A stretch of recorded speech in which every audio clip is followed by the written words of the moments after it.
Welcome to Realtor Gary Kelly's podcast on all things real estate.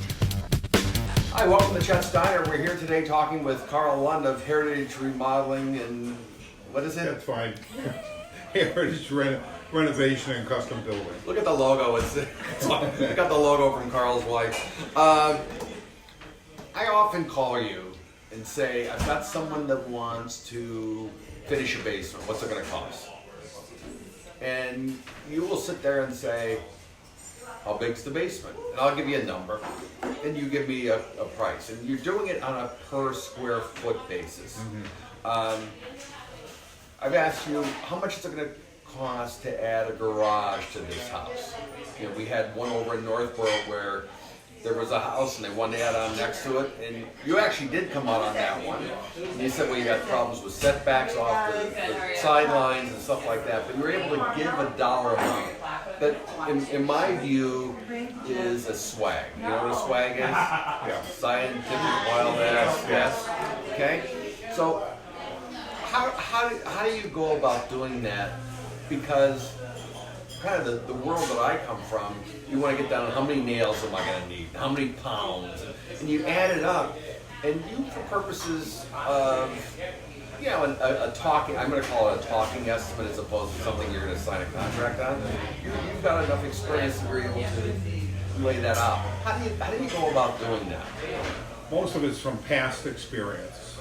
Nowadays, you can Google up anything, and you can actually Google up square footage costs online, which isn't too far out of the scope of things. General remodeling work, $125 to $150 a square foot. Second floor additions, interior renovations.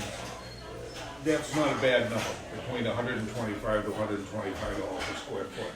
Roofing costs, general rule of thumb for myself, is $400 to $450 a square, and a square is 100 square feet.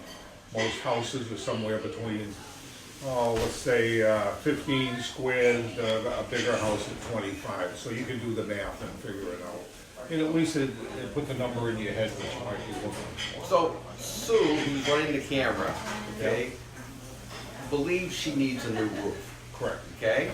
And she talked to a bunch of people, including yourself, about what's that going to cost. And one of the things that you did was you took the time to explain to Sue, listen, materials are going to be the same no matter who you use, okay? Because they're all buying kind of from the same people.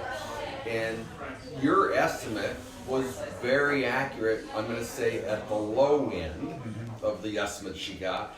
And other people were as much as 50% over. What's that all about?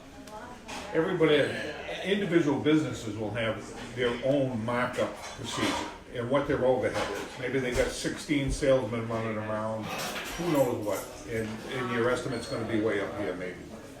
The one or two guys running a small show probably going to give you a little bit better a price. For myself, my number is based on the roofs that we do through a subcontractor that I have an agreement with. He's a master licensed roofer for GAF and Timberline. Their certainty. And everybody, no matter what the project is, should be getting at least minimum of 2 quotes for their project. If it's indoors, outdoors, whatever it is, at least get 2 quotes. If someone's like Sue and they got 5 quotes, what are your thoughts about that? You should have, hopefully, out of those 5 or 6, maybe 2 or 3 that are very close together. There's somewhere, you know, whatever the number is. Then it's personal. Do I get along well with that particular contractor? Is he good looking like myself? Like myself? And Sue gave me the go ahead and says, oh yeah, you're a nice looking guy, so you should do my roof. I'm not saying that, but I do believe that people buy from people. At the end of the day, if you're in a confrontational relationship with someone while you're getting an estimate, if it starts poorly, it's going to end poorly. So you do have to go with people. I do think checking references is also important, as well as their looks. But most of the contractors are out there certainly can give you references to past jobs they've done. You might want to check with the building department. How's Joe Schmo's roofing crew do and locally, and hopefully it's all good. The way when it comes to roofing, so they pick up the nails that they put on the ground. They all use magnetic rakes, and they drag them around and they pick up all the nails. My car tires don't have magnetic brakes, but I seem to be able to find them. In any event, Carl, thanks for coming out today and talking about estimating by square foot and how many estimates to get. You're welcome. Thank you.